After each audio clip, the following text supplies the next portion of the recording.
vengeance. What are you even avenging? The increasing prices of your favorite mascara. Dashboard confessional ticket selling out. Go home and take a shower. Anyway, spoiler warning for Gotham by Gaslight, A Tale of the Batman. Also, mature content warning. Although mature does not accurately describe Ryan and Daniel. Do you need some ointment for that burn?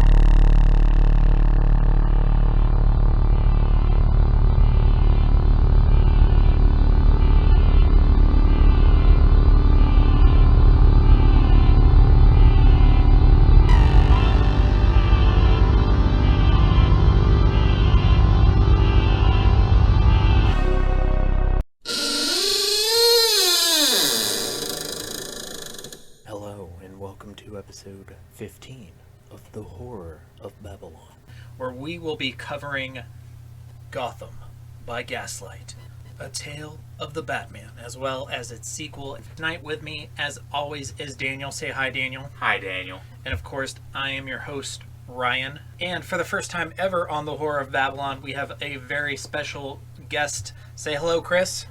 How y'all doing? Good to be here. Alright, so we're going to get into it with some introductions first. We're going to ask Chris about his background with horror, what he likes, what he doesn't like. Horror is not really one of my more notable interests. But, which is why we have him on our horror show. I was outside and it was cold and he was just be like, look at that poor homeless man. Just like, really needs assistance. Hey, have you read Batman? Come be on our show. I told him I have a cape, but it was actually just a garbage bag that I had to use to keep myself warm when we were outside in the cold. Anyway, as far as general horror, like I don't really have a lot of specific horror interests, but I do have like more of an experience with just like horror in general. Like I've got several things that like kind of like teeter around horror, but not actually be horror. Like the genre itself is not really one I've ever been interested in, but I do generally like mind-bending stuff. Like since Daniel's on here, I'm sure that Junji Ito is a name that has popped up at least once. Yeah, we brought that guy up a lot. Yeah, he's a notable one that I very much appreciate, just because it's more mind-bending. Like, I'm not big on jump scares and things like that. Although, interestingly, I do like horror games. Not big on jump scares themselves, but I'm more of a... If I have to be involved in horror, I like to be immersed. Like, I like to really get and delve into the world. Like, example would be like the first Slender Man, like game that was like, you know, real big there for a little bit. And I miss that game. Pixelated, I mean, arguably now pixelated garbage, but like, it doesn't matter because you turn off that light, you put on those headphones, you're just immediately immersed. So I prefer immersion and just general creepy mind-bendingness rather than just an outright horror. And I'm sure you guys probably have talked about this before, but horror, I think people misconstrue as a word in a genre, because when you think, like, most people you ask about horror, they, you know, Freddy, Jason, you know, like these slasher flicks. To me, that's not horror. That's just special effects and then like, hey, check out that girl and her massive tits. Okay, well, here comes the next guy to come in, and now she's dead. Good. And it follows that pattern. It's not really horror to me. I like, you know, so to me, it's much more specific to being involved in immersion level and just general mind-bendingness, like things that really just poke the brain a bit. Quick question. Favorite scary movie, least favorite scary movie that you've seen? Favorite scary movie... And don't say scary movie. I mean, you can if it scared you. Do it with your gut. I don't care how bad of a rep Charlie Sheen has. I will always be a fan. 1408 as a movie. Okay. And I like the idea of just walking into a movie and then just not really knowing what to expect. And I feel that movie really kind of took it and, you know, gave you kind of a twist on that. You know, it's like you think you know what you're coming into, but by the time you're done with it, your head hurts and you need an aspirin. But it's a good kind of aspirin. And what is the worst horror movie you've ever seen? I can answer that specifically more as an experience rather than the movie itself, and that kind of goes back to the original thing I was saying with like slasher flicks and they're, you know, there's tits, she dies kind of deal. Okay. Don't say Cabin in the Woods. You will leave. I like that movie. Actually. Yeah. That's the one where they're on they're like on the show or whatever like that. Yeah. Like they're watching them basically. Yeah, Yes. Okay. No, that was good. That was like tongue in cheeky, and I appreciated it. Yeah, that's more of a horror comedy. Yeah. So Saw 3. Okay, that's fair. I'm a giant Saw fan, and that's still fair. 3 specifically, only because it was the only one of all of those movies I went to the theater for, and I was watching as all of these other people. And keep in mind, I'm not a horror guy at all, really. So it was interesting for me to watch this movie with all these other people that were either screaming, very uncomfortable, or violently heaving at the fact that a dude's Achilles tendon got ripped out. I legitimately think the first 2 Saw films are masterpieces, but I'm with you like from 3 on. So Well, and I'm watching this movie, and I'm the freak in the back that's kind of snickering. That's also it's like us during Joker. Laughed at every inappropriate moment. I swear to God, the undercover cop was watching When us. spoilers for Joker, when he shot Robert De Niro, we a theater with like 50 plus people, Daniel and I are howling with laughter. And I'm dressed as the Joker. The cop in the back's like, "Is this when it happens? Is this the dude?" That's way funnier to me, just because I know how Ryan laughs, and it is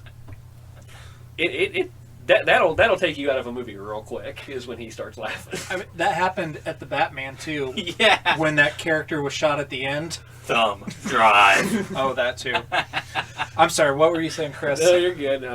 Again, it was less the movie, I think, and more just the experience. Where, The atmosphere it was that the people environment around me. Like that's not kind of why I turn away from horror a lot of times, is because most of the time, what people consider to be horror, I just don't consider it horror. I don't consider it scary. I just consider it more just a reason for teenagers to go out and try to not be caught by their parents doing stuff. You're not hurting my feelings by bashing Saw. I've only seen 1 and 2, and then I was forced to watch Jigsaw for work reasons. Oh God. Work That's a bad one too. I briefly worked at a live-in school for kids with drug and behavior problems, and I watched some movies with some horror movies I watched with them. Jigsaw, Happy Death Day. Hey, the kids with behavior problems, let's watch fucking Jigsaw. It's an outlet. I work with is that thing they shove the forks into. I work with psych patients, and we're not allowed to let them watch rap music videos. Rap music videos. Well, I guess we were just progressive. All right, so you might be wondering, Ryan, Daniel, why do you have this guy on the show if he doesn't like horror? Well, tonight we are talking about Gotham by Gaslight, which is a horror-ish tale of the Batman. And Chris, he does know a little bit about Batman, so he's you our can just expert. call me Hef. That makes it easier. I mean, that's generally the knowledge. I mean, I've been calling you Hef for 25 years. Why break a habit? Yeah. All right, so like we do whenever we hit a new topic or a new author, we like to give kind of our backgrounds on that author of the book going into it. So, Daniel, in brief, what's your history with the Batman? When I was 5 years old, my mother hated me because I knew Batman '89 by heart and would repeat the movie over and over again. And then she shortly after that had me tested for autism. This is a true story. I know it's a true story. I've heard this from you and from your mom.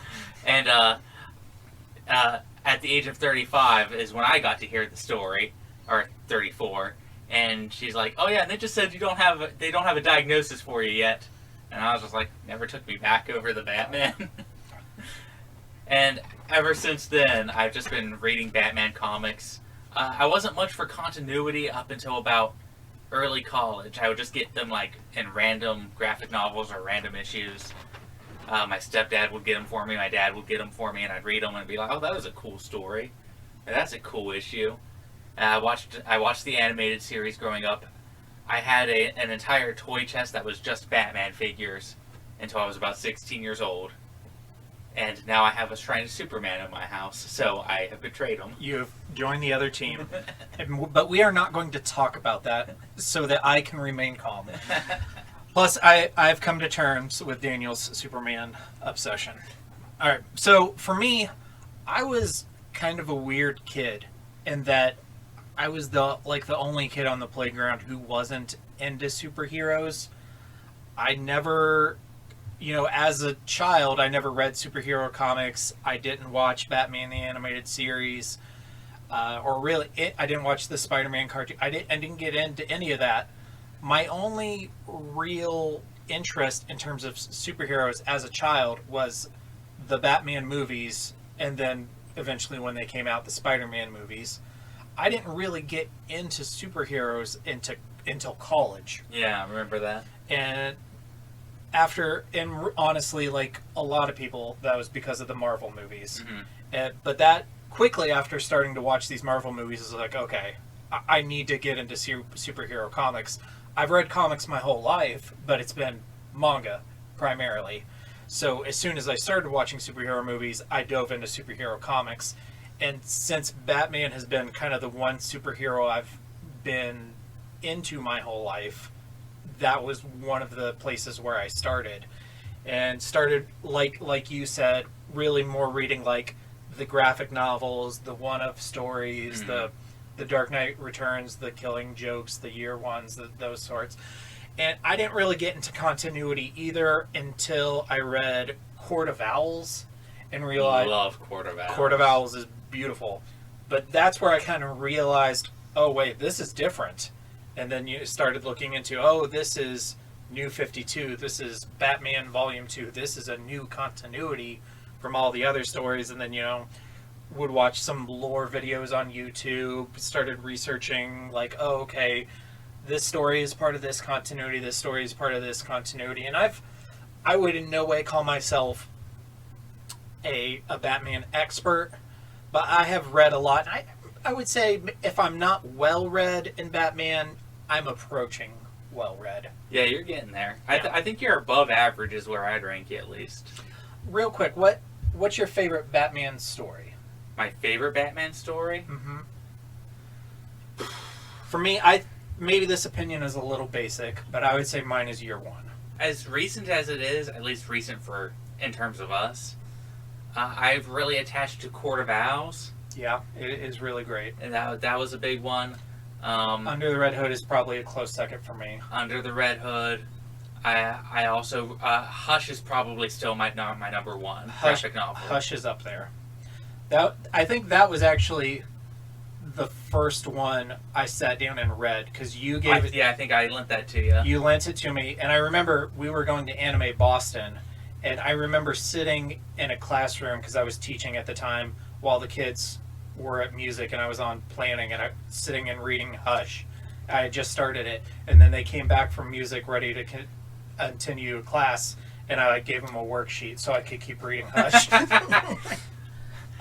Is that the Anime Boston I walked into traffic on? No. Okay, this is the first one then. Yeah. Okay. This is the one where it was just guys, no girls. Okay. All right, so Hef, your background on the Batman.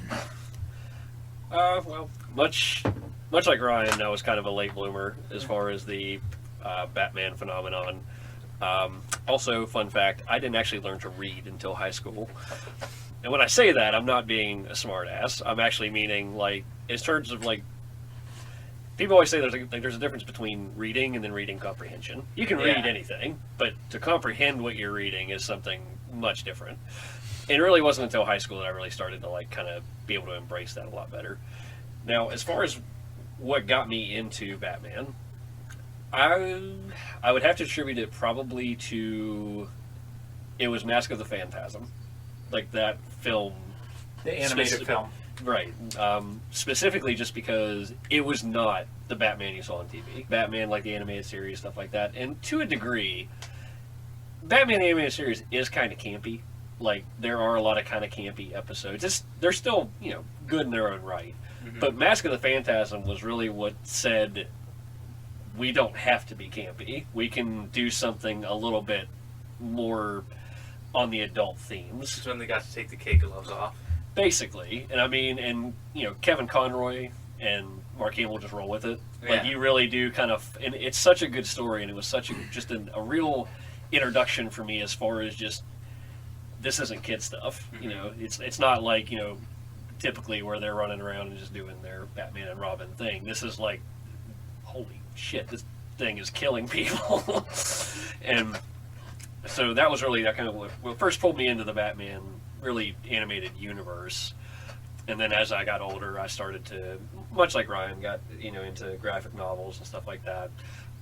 Didn't really pull me completely in until I read what would be my favorite graphic novel as far as Batman universe is The Long Halloween. Solid choice. The Long Halloween... Probably in my top 5 for sure. The Long Halloween gave me... I love detective stories. And I think that's the big... Like, The Long Halloween is so much more thought out. And like, even you as the reader are kind of trying to put the pieces together as in Sale and Loeb, I mean, just did a phenomenal job throughout the entire book of just setting up all these pieces, and you just have this idea, like, being the Batman lore, you already kind of know where it's heading, because, you know Harvey Dent's Two-Face. I mean, yeah, you'd have to be in, 1937 to like even have a close to a doubt that that's not what's going to happen. But even this book is still just like, there's the extra thing of Holiday himself. And so like while this is happening, they're sprinkling in details, and so you're not only getting an origin story, you just get sucker punched with the twist at the end. And I'm not saying I'm not real good at picking out things like that or calling anything as far as like, aha, I got him, knew it was him. But those last 2 pages just sucker punch you in the mouth, and that's what I think what really makes The Long Halloween such a special treat for really any Batman reader and really any fan of just detective comics as a rule. Yeah. Is because it really is, it's a very well thought out, planned execution that really brings you in, and I think that's really the book that really solidified me as like getting more into the Batman universe. If I had to give a quick top 5, I would say, not in no particular order, Year 1, The Long Halloween, Hush, Under the Red Hood. I'm not sure about the 5th one. Maybe Gotham by Gaslight. Maybe. We'll see. I'd probably replace Gotham by Gaslight with The Dark Knight Returns, and that would be my top 5. I like The Dark Knight Returns, but that's kind of one of my... I think that one's just a smidge overrated. Yeah. I like it, though. It is good. I think that falls into like Frank Miller being overrated or not territory. That's the thing is, because most of his, like, I'm hot take. Frank Miller, while a spectacular writer, most of his stuff is just the same thing with different characters. That's my opinion of Alan Moore, so... That's fair. That's fair. With the exception of Year 1, I'm not a huge Frank Miller fan. I actually prefer him as an artist than a writer. Yeah. Like, one of my favorite comics of all time is the original Wolverine miniseries written by Chris Claremont and drawn by Frank Miller. Did he draw The Dark Knight Returns? I'm pretty sure. It's right there Frank in that Miller? stack. Because if so, I love the way he draws Batman just as a really big, hulking dude. I'm not sure. I'll look that up later. I mean, I'd say, again, I'm not an expert either, but it is very much in his gritty, because he did do Sin City. You literally pulled it up to my, that's my favorite Batman picture, is just... Yeah, it's a good just one. him getting ready to fight the mutant. Yeah, that beefy design. Yeah. Side tangent. Okay. Every Robin has Ricky Bobby syndrome. Do you know what that is? No, what's Ricky Bobby syndrome? 2 first names. Go with me. Dick Grayson. Jason Todd. Tim Drake. Damian Wayne. Carrie Kelly.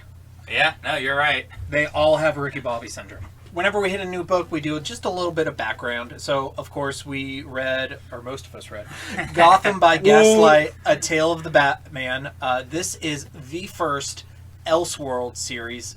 Elseworld is DC's title that's basically alternate histories. If you're familiar with Marvel's What If, this is DC's answer to What If.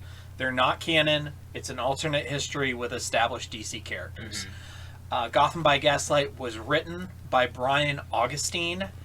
You may be familiar with him. He also wrote Batman and the Mad Hatter, Justice League of America Year 1 and Detective Comics Annual 1988, which is the one with the Ku Klux Klan. If you haven't read it, I guarantee you've seen the cover. Google Detective Comics Annual 1988. The art was done by Mike Mignola, who is the Hellboy guy. He's done all the Hellboy books. He's the creator of Hellboy and all the Hellboy spin-offs, Abe Sapien, Baltimore, BPRD. This was originally published as a 52-page one-shot in February of 1989, and it's commonly available today as a trade paperback bundled with its sequel, Master of the Future, also written by Brian Augustyn, which we're going to talk about briefly later in the show. So we're going to do a real quick summary of the book before we get into our first topic, which is structure and themes. More or less, we meet up with Bruce Wayne, who is in Europe on his sabbatical before he becomes the Batman. So in your traditional Batman story, before he assumes the cowl, he goes off and he learns from people around the world. He learns detective skills. He learns martial arts, all this stuff. This takes place in the 19th century, and he's done the same thing, but he's gone to London to learn detective skills from Sherlock Holmes. He's gone to Austria to learn psychology from Sigmund Freud, and we actually meet him in Sigmund Freud's office having a discussion of psychology with the doctor. So moving on, he is heading back to Gotham. We cut to him on the ferry where he meets his old uncle Jake Packer, his father Thomas Wayne's best friend, who's also on his way back to Gotham.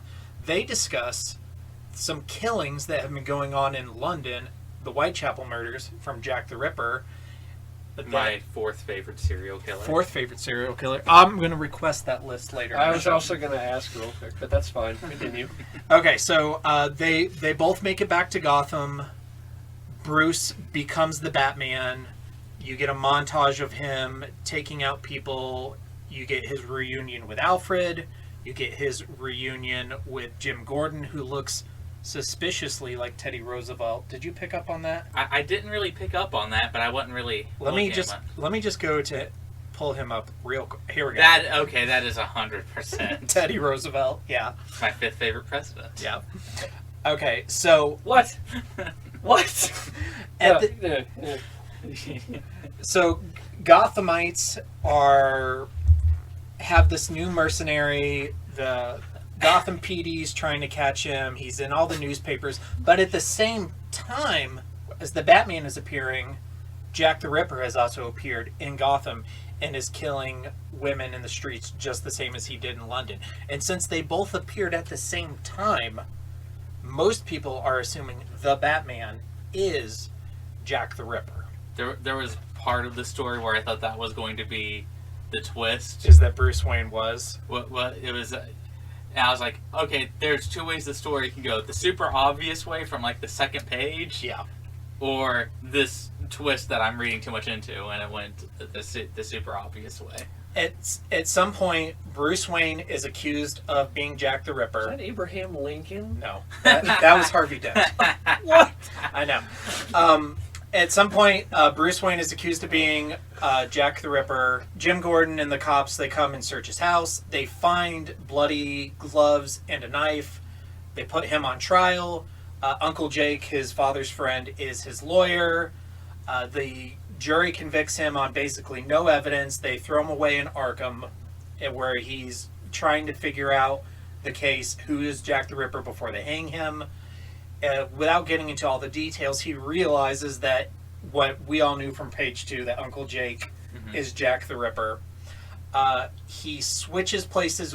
Alfred comes to visit him. They switch places so that he can go find Uncle Jake, which he comes upon him about to kill another victim. He confronts Uncle Jake, asks him why he's doing this. You get the story about how basically he was rejected by Martha Wayne, and it drove him crazy. He became the world's first incel and started murdering women. Gordon and the police show up. They murder Jake. there's a little bit more to that, but just kind of wrapping up the summary so we know basically what we're discussing. So we're going to go ahead and jump into our first section, which is the structure and the themes. Daniel, this was your first time reading Gotham by Gaslight, is that correct? Yes. So I don't think there's a ton to talk about in the structure of the book. But no, it's a pretty straightforward comic book. I like that they spruced up parts with, I think it was supposed to be like from Bruce Wayne's journal. It gave me a little bit of a Dracula feel. Yeah. Because it's interspersed with journal entries and newspaper clippings. Which I enjoy. I enjoy little stuff like that. I like newspaper clippings. I like journal entries. If you include that in your fiction, there's probably a chance that I'll at least appreciate it for that. That's number 6 on Daniel's favorite things as far as journal clippings. That's actually probably number 1 in terms of like my literary devices. It's probably why I like H.P. Lovecraft so much, is because it's just journal entries. And then just so the audience knows, this was my third time reading Gotham by Gaslight. Hef has not read it, but he's a big fan of the movie, so he's mostly here to talk about the movie, and he's going to jump in with some questions about the book, because the book and the movie are extremely different. And right there is where I developed, if any sort of fandom to go behind this, just dropped immediately. That's okay. But I got this dude on that's just not doing anything. Stupid. We don't have enough listeners for that to really matter. Not yet. Okay, so the first thing I want to ask you, Daniel, Mm-hmm. we've already mentioned that who Jack the Ripper is completely obvious. Uh-huh. Is that to the detriment of the book, or do you think that they weren't really intending for it to be a mystery? I don't know what their intention was. I think it is to the detriment of the book, because as soon as I saw that character and he commented about women, I was like, oh, this relationship, this guy who has a personal relationship to Bruce Wayne, who's just been introduced, is talking smack about women right on the ship from coming back from Europe on Lake Peach. I'm like, okay, well, that's Jack the Ripper, which there's a positive and there's a negative to that. Because there was something even lazier they could have done, which would have just been to go, let's just make Joker Jack the Ripper, or Victor Zsasz, or one of the big Batman villains, that's Jack the Ripper. So they didn't take the laziest possible route, but they took the most obvious answer. And it's the same reason I like Long Halloween. When there's even, at least when they try to make a tinge of mystery, I prefer it. I don't think it's to its detriment, and here's a couple of reasons why. Comparing it to Long Halloween, this is 52 pages. Yeah. They don't really have the space to establish a big long mystery like Long Halloween. Yeah, I didn't know how long this book was when we picked it. Yeah. I expected it to be almost 3 times this length. No, it's very short. It's very short. You can, honestly, if you're not interrupted, it's not hard to sit down and read this in 20 minutes. Yeah. And that's part of that is just what my expectations were versus what I ended up getting. Right, and I don't think that'll bother you as much on a second read. Yeah.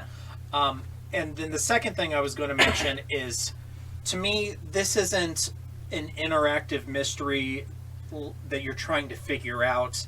It's more a horror story about the ambiance.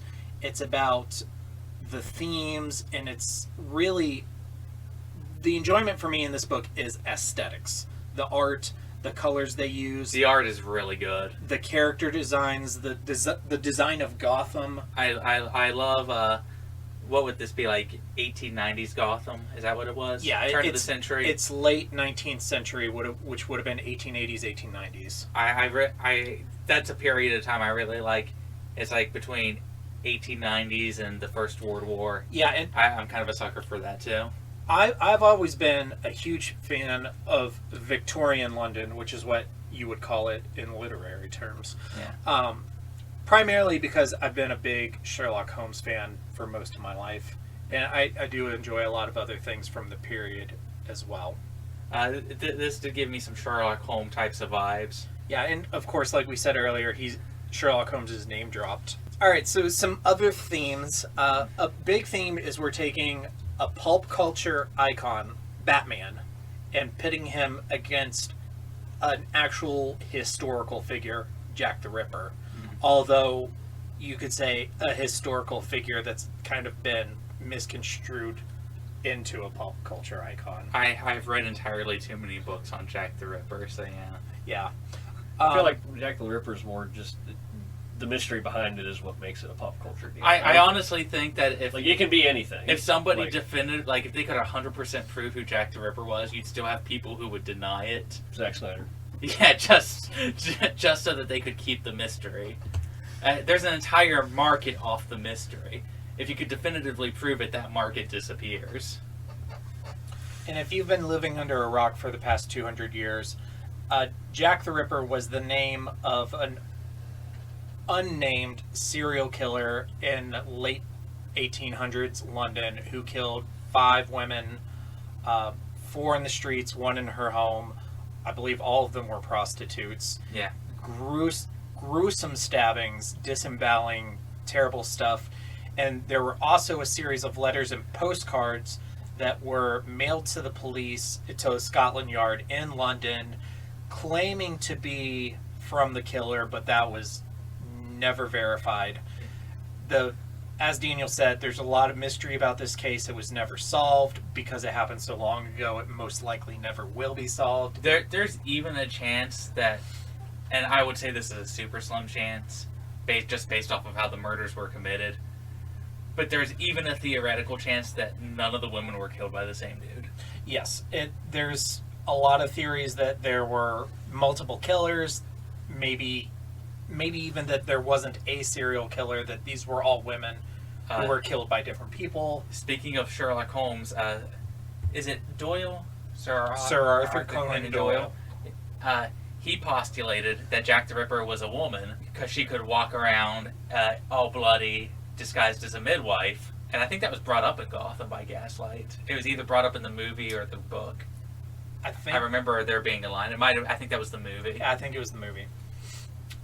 There's also a theory that only the initial killing was done by quote-unquote Jack the Ripper, and the rest are copycats. Yeah, just people who had like a beef with a prostitute and went, oh, I can go off the coattails of this murder. Because this was an extremely sensationalized series of crimes. They were published. All of the newspapers in London were publishing accounts of this. People were theorizing. There were editorials of people arguing about it. I was going to mention this at the end, but if you're really interested in the real history of Jack the Ripper and you don't have time to actually sit down and read history books, there's a great podcast series called Unobscured. Mm-hmm. It is by Aaron Mahnke, who is the guy who does Lore, which is a very popular horror, real history horror podcast. And now we can tag them. Yeah. That show, Unobscured, does full season topics where they do approximately 20 episodes on a single topic where they research the real history behind historical events, but they're all spooky themes. For the first season was the Salem witch trials. The second season was spiritualism. Third season was Jack the Ripper, and the fourth season they just did was on Rasputin, which I loved. So if you want to learn more about Jack the Ripper, I highly recommend Unobscured. Moving on with themes, as we said, 1800s Victorian London. Of course, this is pre-electricity, or pre-electricity being widely available.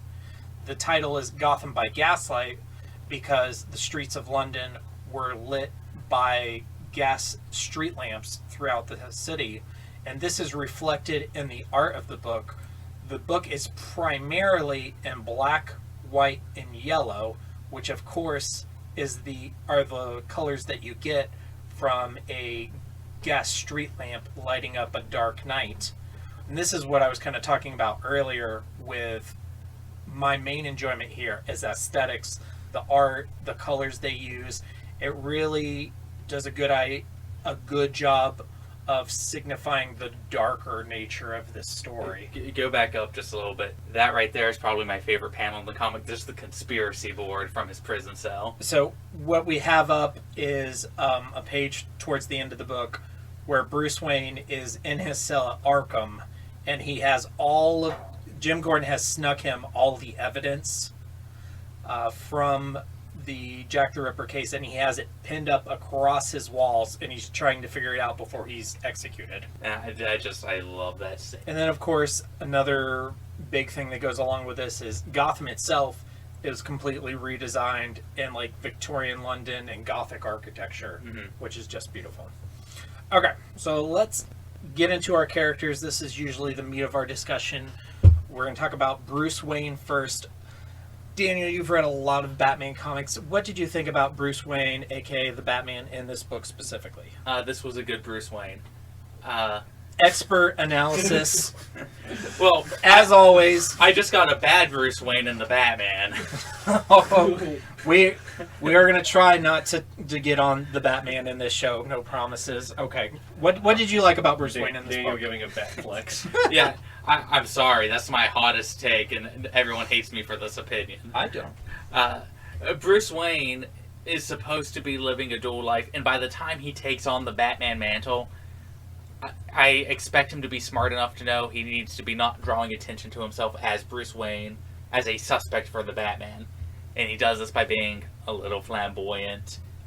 He's the playboy, in this case millionaire, these days billionaire, soon to be trillionaire. You know, he's going on dates with the prettiest... Sorry, I just saw the Abraham Lincoln. Yeah, It's Harvey Dent. That's Harvey Dent. You gotta get off that page. And Don't go to and he lives that kind of life in this. He's like, my good buddy Jim Gordon, Boulder Dash, or whatever people said back then. Yeah, let me scroll up there and just read you a couple of the lines from this book. Like, it, out of context, it's going to sound ridiculous, but I really think it works in the context of the book. Let me find it. And there's a little Joker cameo. Yeah. Which I actually liked a cameo. I was glad that it wasn't just the Joker. So I think Jim Gordon does a lot of these. Like, here are some of Jim's lines. Blast! Not now, Bonnie! Capital! Welcome back, lad! How was Europe? Yeah.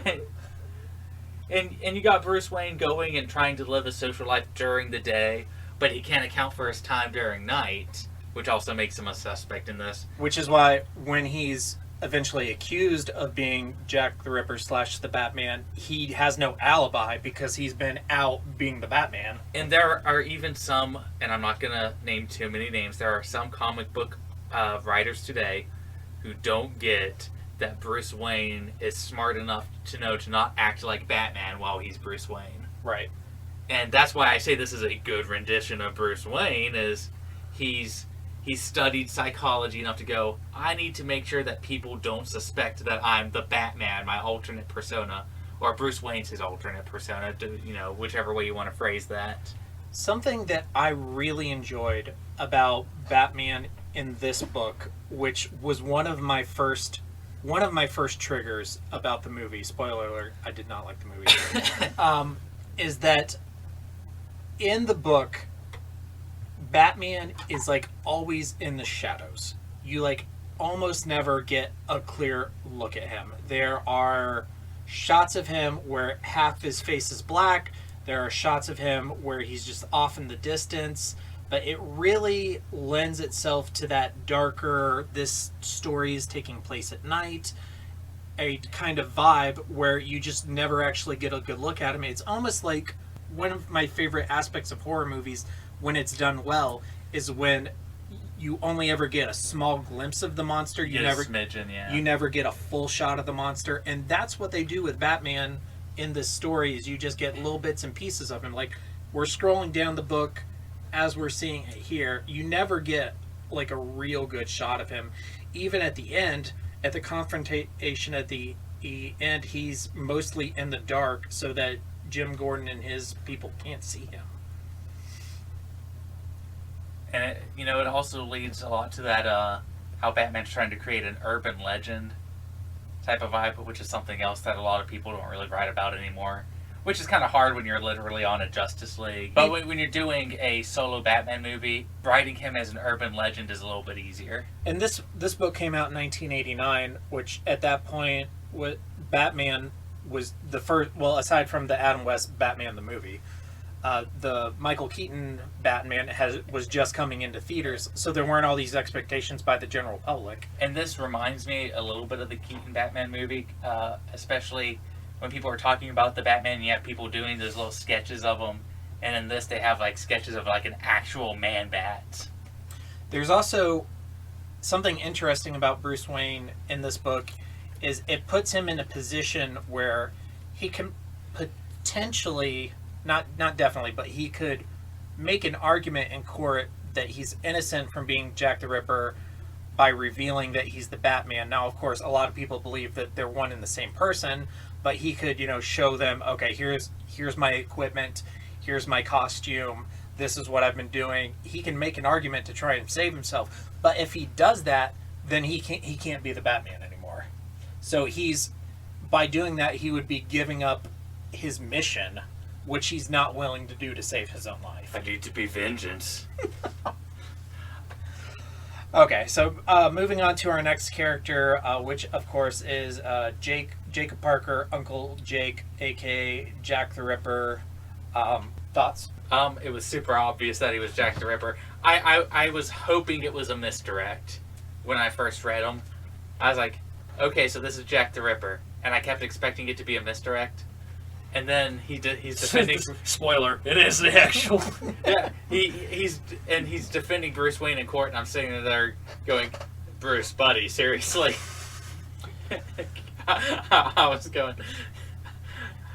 World's greatest detective. He was the only one who didn't figure it out until the very end. And that's kind of what I was feeling. Sherlock Holmes does not approve. World's second greatest detective. You were That's after Watson. You were literally third greatest. You were literally taking lessons from Freud, and you didn't go, hey, my uncle who's just showing back up from Europe after all of these murders is also coming on this trip to Gotham with me, and then the murders happen. The reason why Bruce Wayne is accused in the first place is because he was in London while the Whitechapel murders were happening. He left London and came to Gotham. The Whitechapel murders stopped in London, and then similar murders started happening in Gotham. So that's why the people accused him, which makes sense. But Bruce Wayne didn't put together that... That's literally the only other person with that exact same story. Although, that's not actually true, because now I don't think this is a great piece of the story, but what you just said wasn't true. So let's go back to the beginning of the story, where they're still on the boat, because they do introduce two other characters. Oh, okay, they introduced two other... But they didn't do anything with them. Okay, so they're on the boat. There's he meets Jake, Uncle Jake, who looks like Jack the Ripper, or how people draw Jack the Ripper. and I forgot about those two. Uncle Jake says, "Hey, look at those two other guys that are coming from London." Okay, I guess that was supposed to be my misdirect. Yeah, and this is supposed to be the misdirect that one of these two characters. This is on page 6. If you have the comic in front of you, at the bottom panel in the middle, there's these two random characters that they mention, and this is the misdirect. But then these two characters never come up again. Never come up again. This is not the best writing. The world's greatest detective should have at least checked out all three of these people. But in defense of the book, he had 52 pages to work with. Yeah. And yeah, it's overall, I love it, but there are some writing inconsistencies in it that are not great. Okay, so moving on. Those are really our two main characters to talk about, but just also mentioning some Gotham regulars that do appear.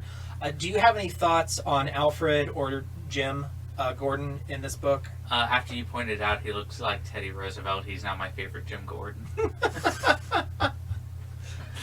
You keep going to that page, and it's about on the level. Look at that It's smile. about on the same level as the Lincoln. I want to make that my It's the Facebook Lincoln profile dent. picture. So after I reread this the other day, I started watching some YouTube reviews and some YouTube lore videos. Okay. Every one of them mentioned that Jim Gordon looks like Teddy Roosevelt. I'm turning that into my Facebook profile picture. There is no way that's on accident. Yours. There's no way. That's how you get women right there. Is that picture. Alfred is not very heavily used in this story. Do you have any thoughts on Alfred? He was used about as much as Andy Serkis was. Ooh. We are going to keep our musings on the Batman To a minimum. spoiler free, but Andy Serkis was underutilized. Andy Serkis, in my opinion, is one of the most talented actors in Hollywood today, and he had like 10 was lines. in like 3 scenes. The only way I accept that is if he was too busy to be in more of the movie. I don't know. Okay. I agree. You and I have the same hot take. So. Okay, so and then we have some cameos of some other Batman characters. Got the Joker. We have the Joker cameo. I also thought that might have been one of the lazy answers because they showed his picture. I was like, oh, is he just going to be Jack the Ripper? I really love this cameo. I love it as a cameo, and the little explanation they give, I'm like, that's good for an Elseworld story. So, in the story, Joker is somebody who poisons old women and old rich women and steals their money. When he gets caught by the police, he takes his own poison and it paralyzes his face. Yeah, that's Yeah. great. I think that I definitely want a Joker cameo in this story, but this is so much better than actually putting the Joker Into the story. because that would be distracting. That would be distracting. Speaking of It's like Teddy Roosevelt in the panel above. Abraham Lincoln. Speaking of distracting, you guys stole my segue. Abraham Lincoln Harvey Dent in the courtroom. They never say Harvey, but they do call him Dent one time. And Bruce Wayne's like, I thought he was my friend or something. Yeah. Can we please go with the supposition that this particular Harvey Dent flips a penny? It's a hard penny, sir. Bollocks! Continuing with our cameos, as our resident amateur psychologist, what are your thoughts on Dr. Sigmund Freud's inclusion in the story? And how'd you like that? I know I keep giving Topless, but Freud is literally my favorite, historical psychologist. I think he's a little controversial these days. I think it's... These days? Hasn't he been controversial as, a rule? He's been controversial since modern psychology, yeah. I mean, Hi, Mom! Guess what? Yeah. Guess what I learned today? But if you're doing a historical story and you want, the top psychologist, who people considered to be, the smartest man in the room at the time, it's the dude who did cocaine while I was in college and wrote books about how his daughter wanted to fuck him. That's how I got to college. Yeah. Not the daughter fucking part. You can't say that with an actual daughter. No. Well, he didn't say his own daughter. Okay, that's I fair. didn't. I mean, technically, if you fucked a woman, you fucked somebody's daughter. That's true. That's why I can... Technically, if you're married, you're a motherfucker. Yeah, too. exactly. Well, Married with children. Yeah. I would really have actually liked if they could have incorporated actual Freudian psychology. Well, he does analyze Bruce a little bit. When he's introduced, I meant if Bruce would have tried to use, if they would have... Oh, into the case. Into the case Yeah. and gone, oh, he's doing this and this because of his relationship with women. That was really big for Freud, was men's relationship with women and how women wanted to be men. So, if this were commissioned by DC today, it would probably be 150 to 200 pages. Mm-hmm. And in some ways, I think that would be better. And in some ways, it would probably be worse. Right. Typically, a lot of these shorter stories are good because they're shorter and there's not a lot of jerking off in them. Yeah. But I love this book. We would have gotten a Bruce ass shot if this was written today. I love this book. Some of the criticisms I do have of it are some of the writing inconsistencies because they were forced to cram it into 52 pages. Yeah. So maybe this one would benefit from being longer. I think maybe 100 pages is the sweet spot for the story they wanted to tell. And they could do more things like incorporating Freudian psychology into... And logical deductions from Sherlock Holmes. Right, and Sherlock Holmes is name dropped in this, and it's said that Bruce has been in London studying with Holmes. Yeah. Which is awesome. That's just a little bit of stuff. I wanted just a little bit more. I wouldn't say I wanted a ton more. About the length of what the collection graphic novel is what I expected the whole story to be. Right, and as we said, the paperback today is published with Master of the Future, which is the sequel, which is about the same length, maybe a little longer. I think it's actually longer, and it's not nearly as good. Not nearly as good. I give it a pass. Well, we'll talk about it. Yeah. Okay. And then just one other thing on characters. I thought, and I have no reason to think this, it was just something that popped into my head, that maybe one of these prostitutes that Jack the Ripper kills was supposed to be Selena Kyle. That'd be funny. And, like, okay, this is the one specifically that I thought was maybe supposed to be Selena. If they would have given her green eyes, I would have 100% said yes. Yeah, and I have no rhyme or reason for that. It was just something that has popped into my head while reading it every time. That was actually one of my favorite things of the adaptation, but we'll get to that. And that was one of, not Selena, but okay, we'll get to that. We'll get to that. Okay, so we're moving on to our next section, scary shit. Did this book scare you? No. Yes. You didn't read it. I can't even look at it, man. I can't. He's scared of us talking about it. You just got done talking about Freud. I'm already confused about my own feelings. I can't bear to look at this damn book. He's sitting there nervous about what Daniel's next top 10 list is going to be. Okay, but If we get the top 3, I'm fucked. But did you think the book was going to scare you? I mean, I didn't think it was going to scare me. The closest a Batman book has come to any kind of legitimate fright for me was probably Death in the Family. The idea of you've been in charge of this young man and your actions got him killed, I find super relatable. Yeah. That's a super parent, like actual parenting to me. Yeah. It's comic book extremism. Yep. But still relatable. I mean, in the real life, it's because you didn't do their car seat up all the way, and they got in a car accident, and they went flying out of the car seat and died. Or you let them go with somebody that you thought was okay because you didn't really know them as well as you thought you did. Yeah. Stuff like that. In comic book Adult world, horror. they got killed by the Joker. Yeah. So With a crowbar. now, Daniel, the DC Comics horror expert, people who know you, those are probably like the two main things they think about in relation to you is horror and DC, Comics. Yeah. What horror elements exist in this story? They've really tried to build some tension with the extremity that Jack the Ripper does. They don't show it because I don't think they could have gotten away with showing an actual gutted woman in 1989. Nope. But there's a lot of that implication. It's Hitchcockian in that I'm going to imply what he's doing. That right there, that's the scene where This it's is one of all my favorite veiled in shots. shadow, If and you can just see the red of the blood that's against the black. page 21, Yeah. where Jack the Ripper is in the tunnel. And that's the kind of stuff that you can use to build tension when you're under constraints. And I've talked about that in I don't know how many episodes. That not always, but sometimes constraints build creativity. And I feel like this shot, because they couldn't get away with showing an actual gutted woman, actually looks better. Because they had to think, how can we get this point across, but edit it down for a comic book published pre-90s.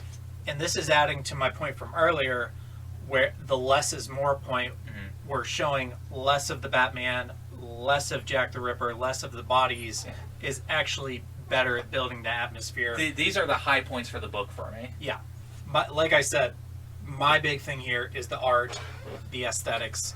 And actually, I want to mention this before I forget, because I forgot to put it in the notes. If you look at the cover, our artist, Mignola, however you say his name. Mignola. Yeah, he actually put his name on the building right here. It says Mignola Co. That's cool. Yeah, I just noticed that. I like little details like that. Yep. It's one of the things I appreciate in comics as a genre is you can sneak in like little Easter eggs.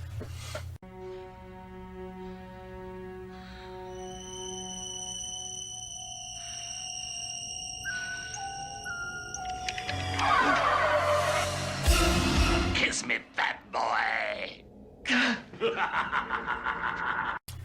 Kiss me, fat boy. Thank you for the voice. Which is our section on sex. So obviously there's not any sex in this story, but what you can talk about in terms of sex is Uncle Jake and his rejection by Martha Wayne, and how She was always laughing at me. how that leads him to become kind of like this incel character. He did everything but write a manifesto. So first, Daniel, He wrote letters to the police. oh, he did. Okay.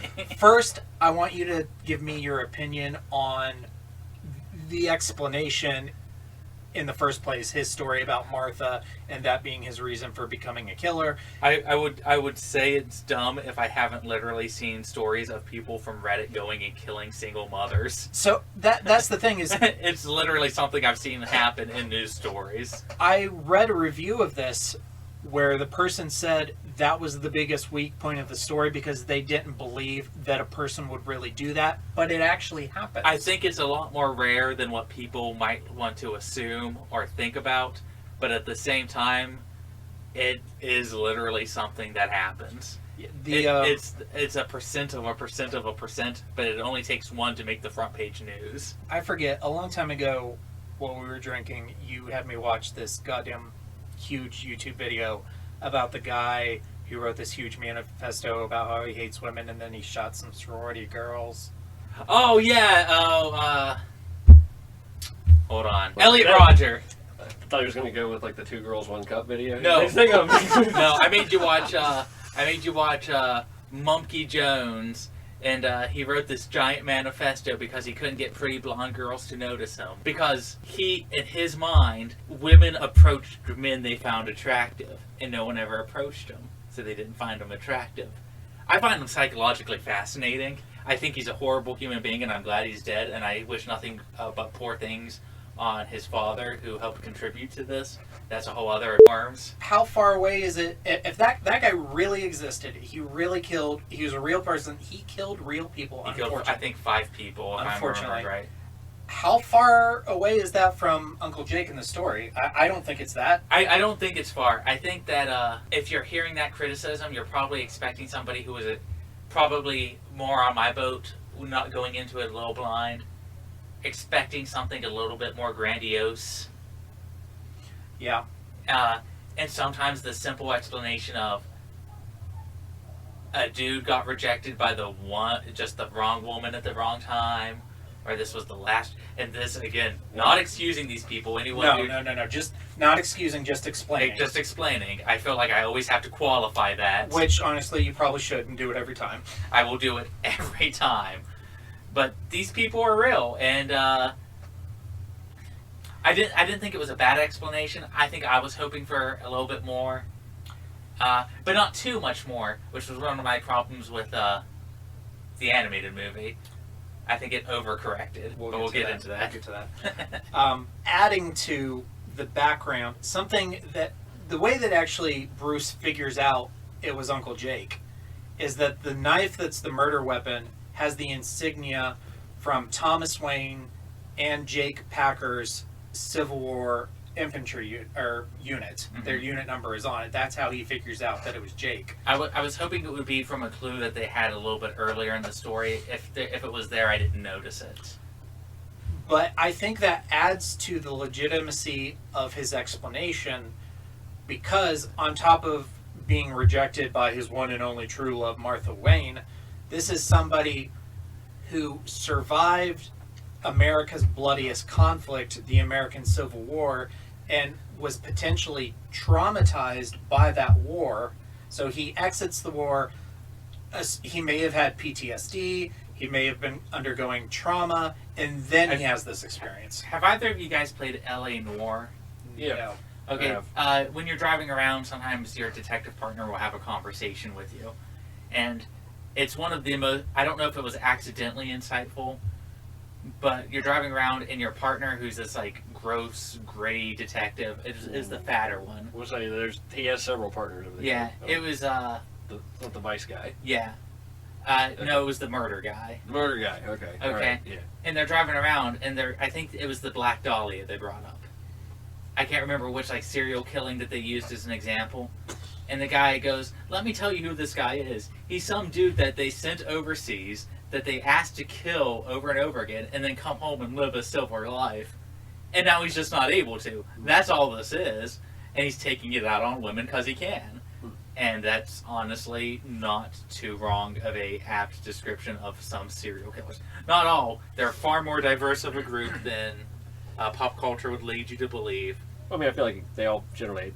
That's a generality, but it's at the generality for a reason. But at the same time, that's a very apt description of what violence can do to a human mind. Yeah. What So PTSD much of a push leads to a bad day. Yeah. And that's all it takes. Thank you, Joker.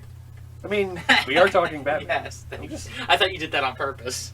It was an excellent little deal as far as me. I gotta add something to this thing. I'm just over here saying. The only thing that I didn't like about the explanation was that he also was responsible for hiring a dude to shoot. Shoot Thomas and Martha out of revenge. I always prefer that being an accident. Something else I didn't like about the Batman.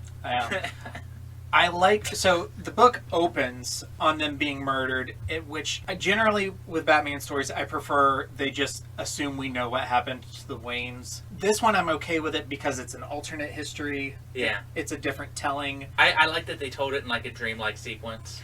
But yes, I mean, I don't think it was necessary for them to add on top of it that Packer was also responsible. I think it was just enough that she maybe, and I think this was implied.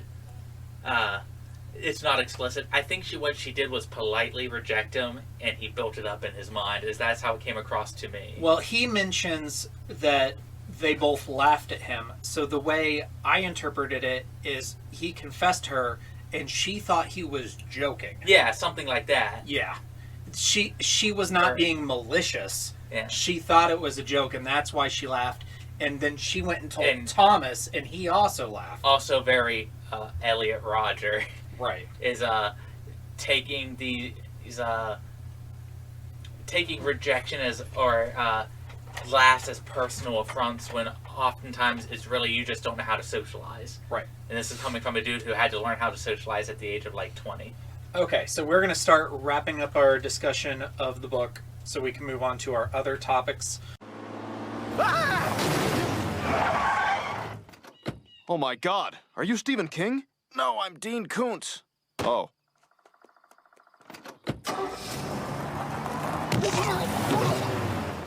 I'm going to kick it off.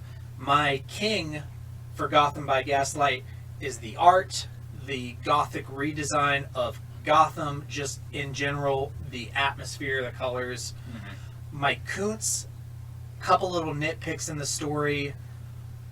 In that opening scene, why the fuck did they get out of the coach? If you're in a stagecoach, a guy steps out in the middle of the road with it. Keep going. Why'd they get out? We were approached by a vagabond, and my honor dictated that I step out and challenge him to a duel. Balderdash, we have nothing for this. I have nary a weapon. I also thought that Alfred coming to visit Bruce in jail and then they swap places was kind of loose. I would say that's loose, but I think that's how Al Capone broke out of jail one of the times, or one of the big gangsters. Stuff like that happens. They literally just changed outfits with somebody that was there. I think it was a prison guard in that case. Wasn't his butler? But at the same time, I'm like, back in 1890, it was a little easier to break out of jail than it is now. Well, people don't know what glaucoma is back then, so it's obviously they can't see anything.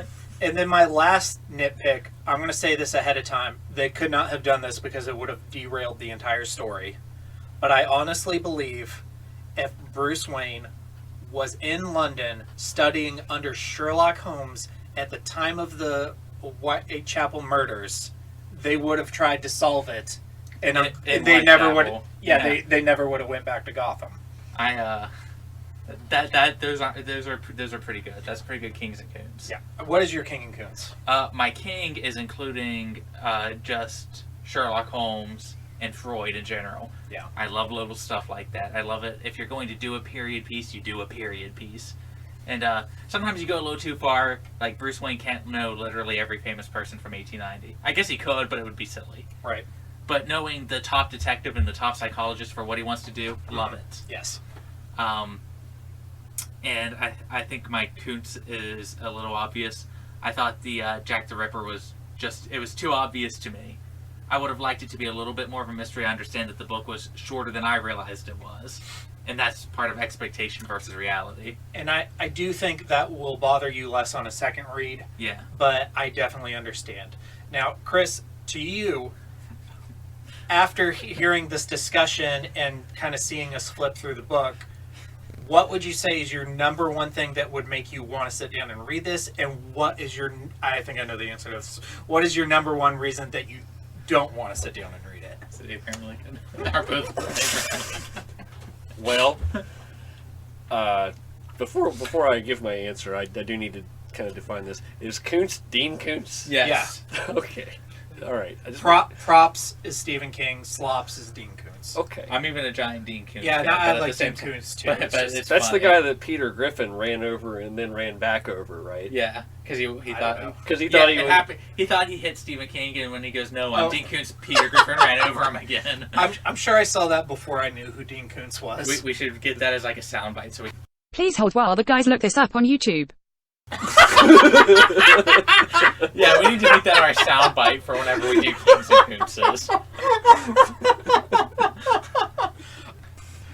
So, for my answer, as far as, I guess, I'm also a fan of Victorian era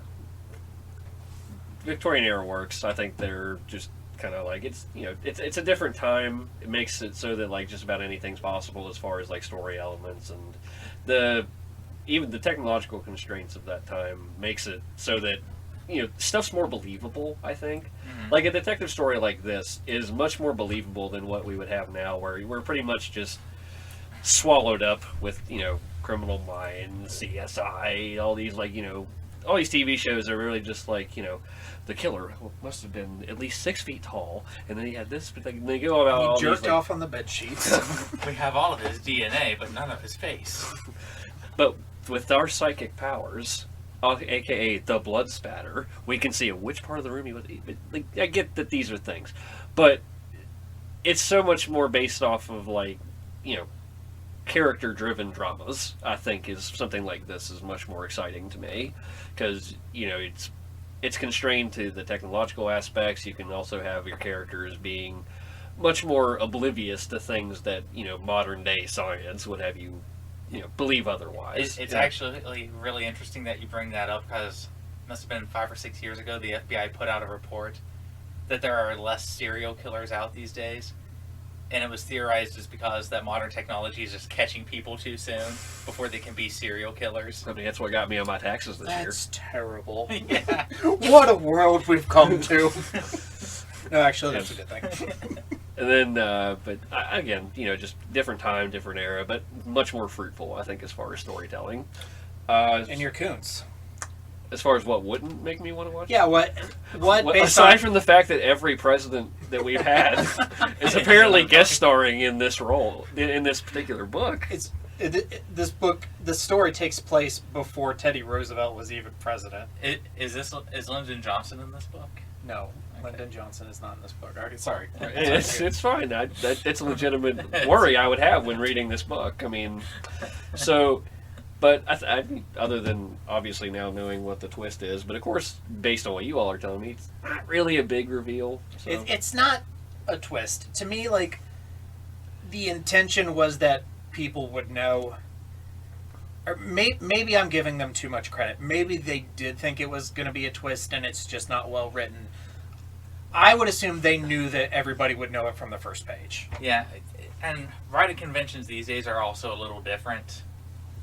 Everything has to have a twist now. Everything has to have a twist now.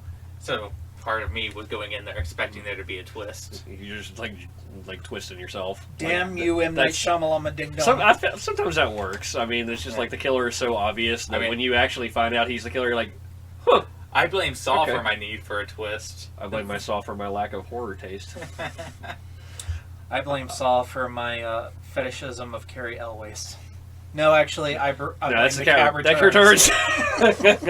100. It could be two things. That voice, Well, though. if it's two things, then it's the cat returns and the Princess Bride, not Saw.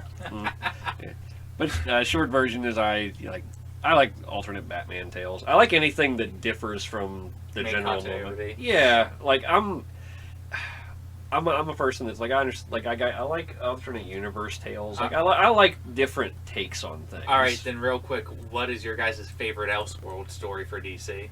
Red Sun. Yep, Red Sun. I was gonna say Gotham by Gaslight, and then wait, DC is more than Batman. Red Sun. Yes. Communist Superman is a great book. It is the book.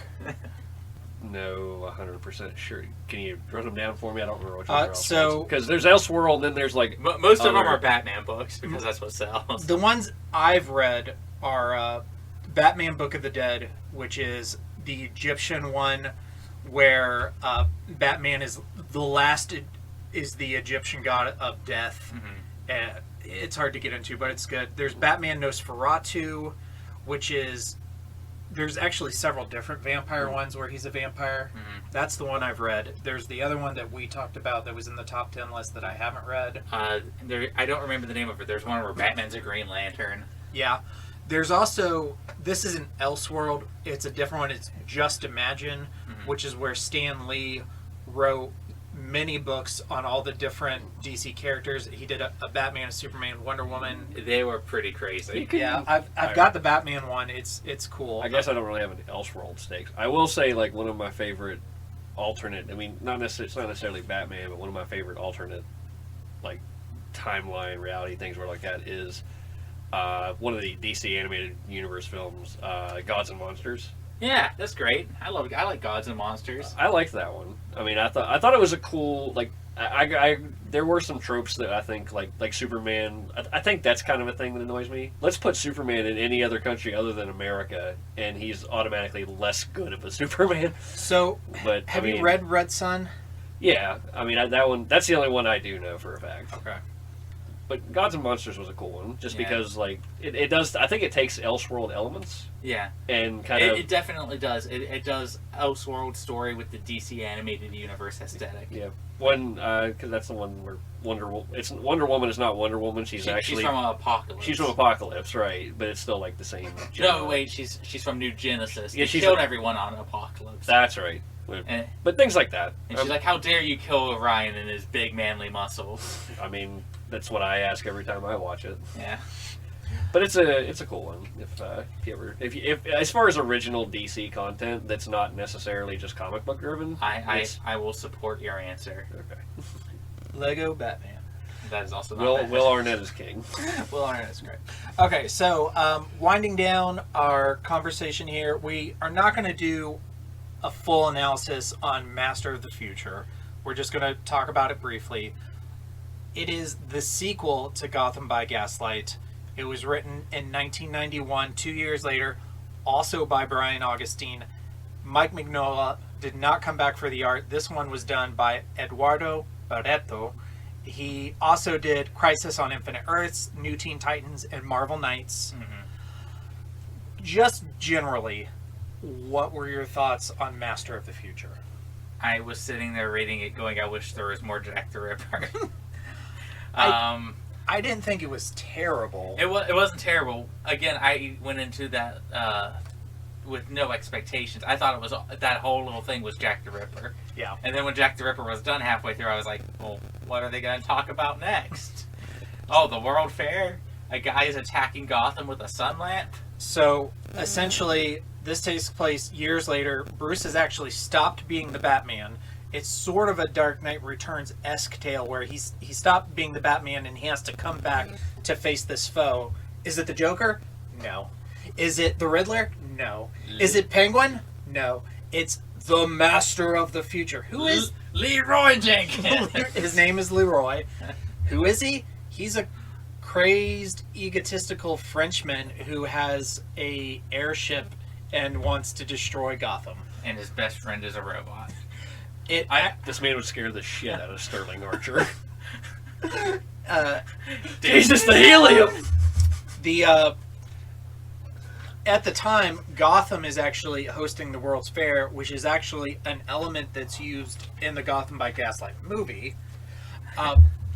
However, it's not in the movie. Is Gotham attacked by a crazy Frenchman with an air suit, and Batman has to get up on the airship, and they have a saber duel in in the rafters that just brought me to Shanghai Nights in my head, or like the Great Mouse Detective.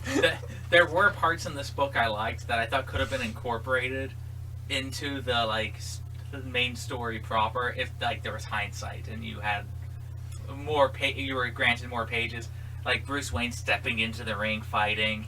Yeah, that's a very Batman scene. I'm like, I could have seen that. Like, he just showed up at Gotham before he starts fighting Jack the Ripper doing that.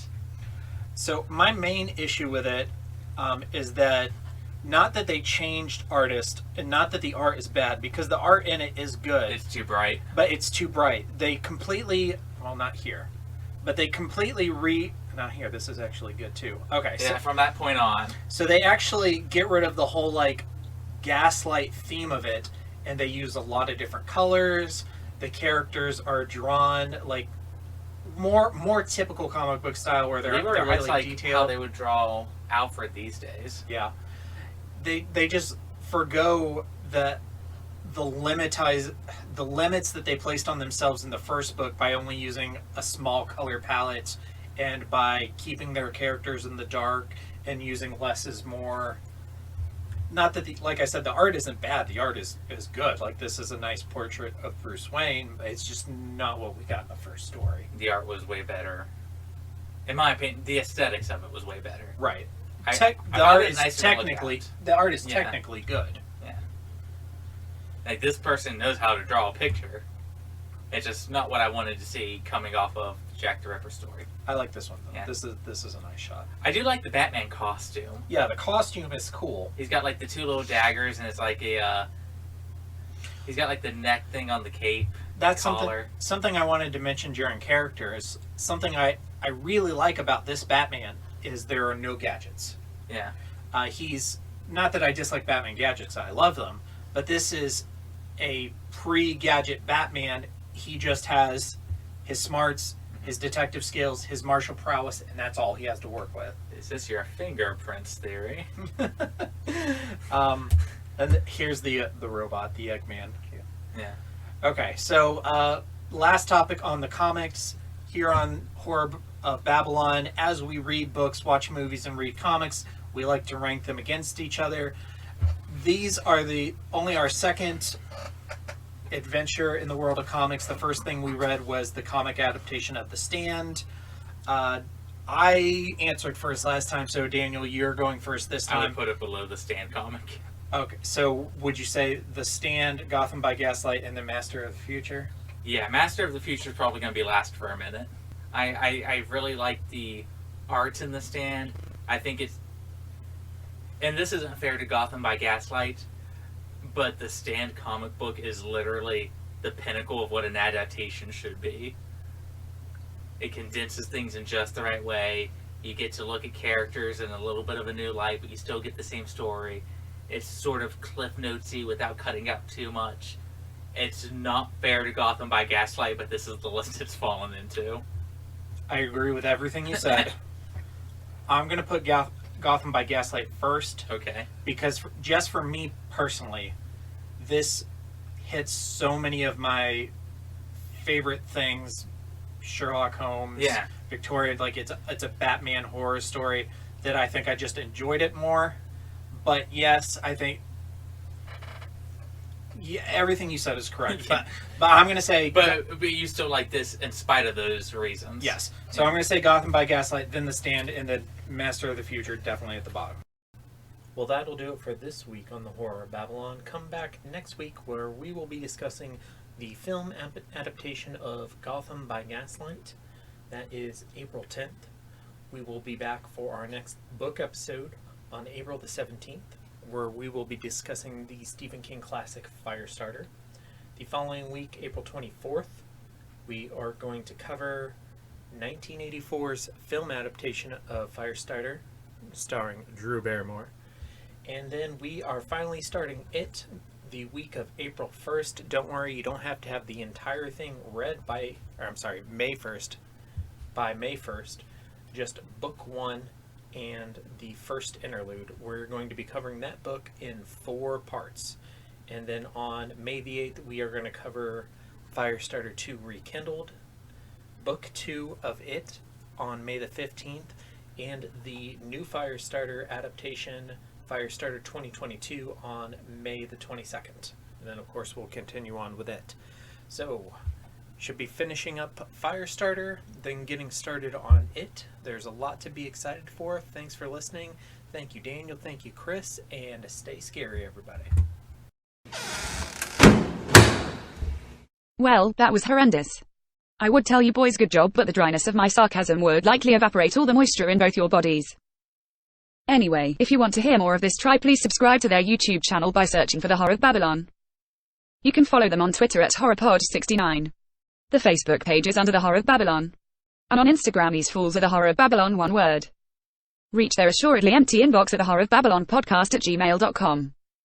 You can also request their Discord server link via any other channel. And finally, if you are foolish enough to support this abomination financially, search for The Horror of Babylon on patreon.com. And God save your soul if you do.